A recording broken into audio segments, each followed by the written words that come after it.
Orang ramai diminta menghormati tugas anggota polis kerana mereka hanya menjalankan arahan semasa.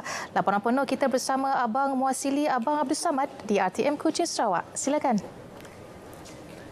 Terima kasih Zahra. Assalamualaikum dan salam hormat. Hormat dan beri kerjasama terhadap arahan pihak penguatkuasa yang diamanah menjalankan tugas di setiap sekatan jalan raya SJR. Itu permintaan Pesuruhjaya Polis Sarawak, Datuk Aidi Ismail, kepada masyarakat dalam usaha pihaknya memperketatkan kawalan pergerakan di negeri ini. Bercakap ketika dihubungi pemberita RTM di Kuching, Dato' Aidi juga mengingatkan pihak polis supaya sentiasa melaksanakan tugas berlandaskan undang-undang serta arahan semasa Jawatan Kuasa Pengurusan Bencana Negeri. Tambahnya, masyarakat boleh merujuk Ketua Polis Daerah, Ketua Polis Balai atau Ketua Penguatkuasa sekiranya terdapat kekeliruan dengan arahan yang diterima. Jelas beliau lagi, pihaknya juga telah menetapkan unit khas terdiri daripada pegawai kanan untuk memantau SJR di negeri ini. Tegas Dato' Aidi, tindakan sewajarnya akan diambil sekiranya berlaku tindakan salah laku pihak penguatkuasa di SJR. Dalam pada itu, beliau turut mendedahkan bahawa sebanyak 181 SJR giat dilaksanakan dengan melibatkan seramai 2,193 anggota. Polis Daerah Kuching telah mengeluarkan 328 kompaun sejak pelaksanaan Perintah Kawalan Pergerakan PKP 1 Jun lalu. Ketua Polis Daerah Kuching, ACP Aksom Bajah, mendedahkan bilangan itu melibatkan nilai denda terkumpul berjumlah RM897,500 setakat semalam. Menurut ACP Asmon, kompaun berkenaan dikeluarkan di 9 lokasi sekatan jalan raya, manakala sejumlah 11,159 permit telah dikeluarkan sejak 1 Jun bagi pelbagai tujuan khas dan kecemasan.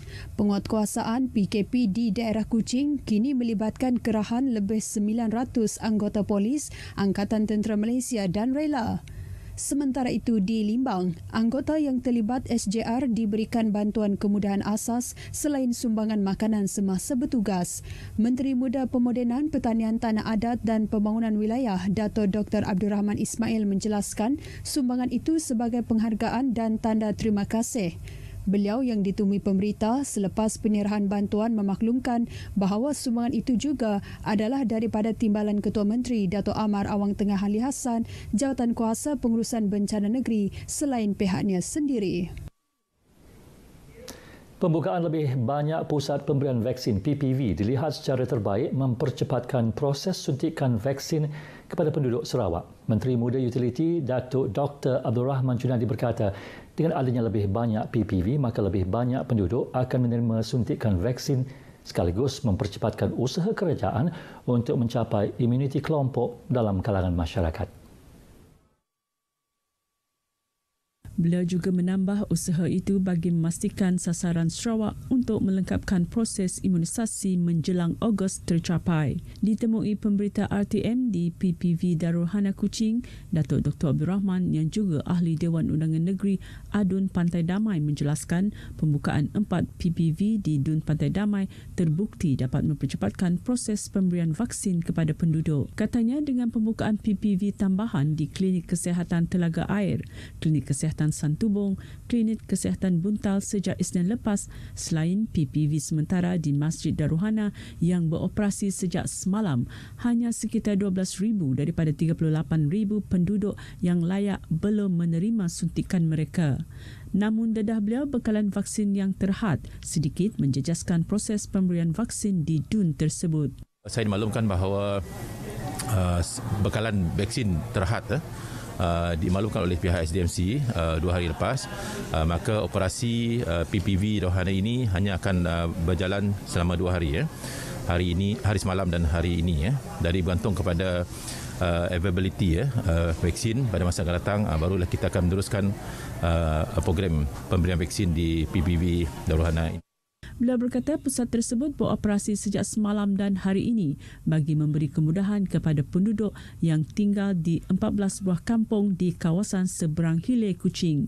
Sementara itu, Ketua Masyarakat yang ditemui mendedahkan bahawa tahap penerimaan orang ramai terhadap proses pemvaksinan semakin menggalakkan. PPV dibuat di Darul Hana tu amatlah menggalakkan. Jadi rakyat dalam kampung tu, masyarakat menyambut baik. Yang dulu cerita lain. Dulu kita mencari orang nak suruh ikut mister, daftaran susah. Sekarang dia orang datang sendiri. Dia datang cari kita nak divaksinkan. Setakat itu siada lah. Kena selalu diberi oleh gambarannya, beritanya selalu dimaklum di dalam televisyen dan sebagainya, info selalu dihebah-hebahkan. Jadi kena itu dah mula sedar lah.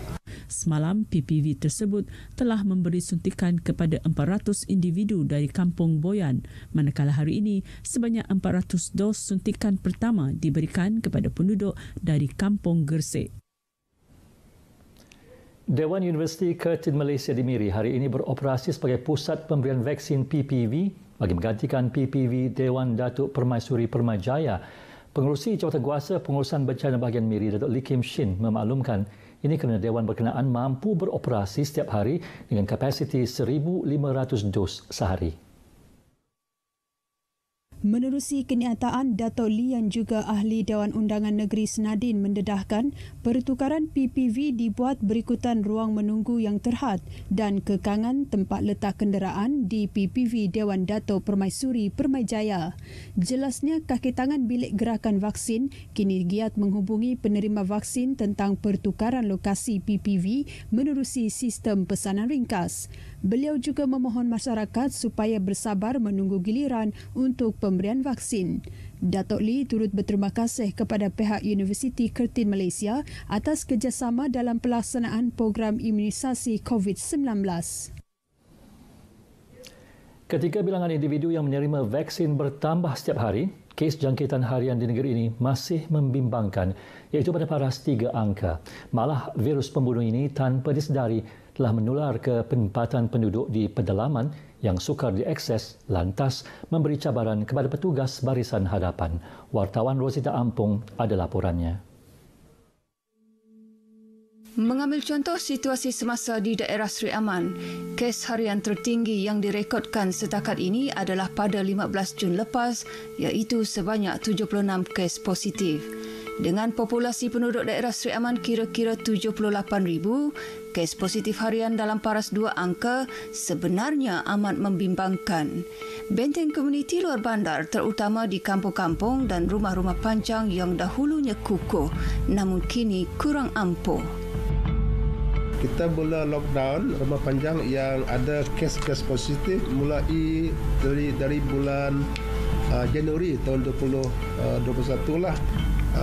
Berdasarkan kepada laporan kita terima dan kita tahulah kes-kes ini memang terjadi disebabkan oleh kegiatan sosial lah di lokaliti tersebut lah.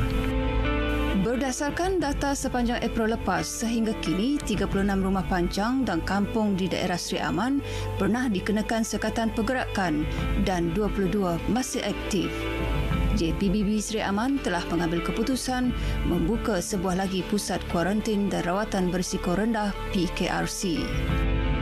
PKRC kedua ini dirasakan perlu kerana PKRC sedia ada telah mencapai kapasiti maksimum pada kebelakangan inilah.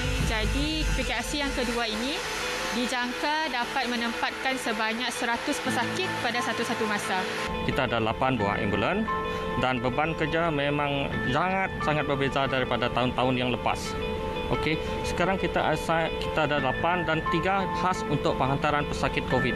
Ambulan kita ada 3. Jumlah kita punya pemandu ada 10 orang.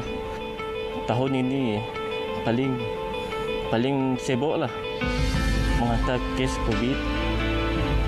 Kadang pergi dari tengah malam pergi, lepas tu pagi lagi 3 jam pergi Kuching, balik lagi 3 jam juga. Risiko memang tinggi lah. Risiko jangkitan pun tinggi juga. Cara pemakaian memang bukan senang nak pakai PPE tu. Memang itulah letih. Menambah PKRC bukan penyelesaian. Menambah katil di wad ICU juga seboleh-bolehnya biarlah tidak berlaku. Kerana jika telah berada di situ, ia antara hidup atau mati. Pemberian vaksin jangan dulu berasa lega kerana kita belum lagi mencapai imuniti kelompok. Maka kekal patuhi SOP kerana kita bertanggungjawab terhadap nyawa sendiri, nyawa orang tua kita serta nyawa rakan dan taulan kita. Rosita Ampong, Berita RTM. Sekian berita dari Sarawak. Kita kembali bersama Zehra di Angkasa Puri. Silakan. Abang Muasili, terima kasih.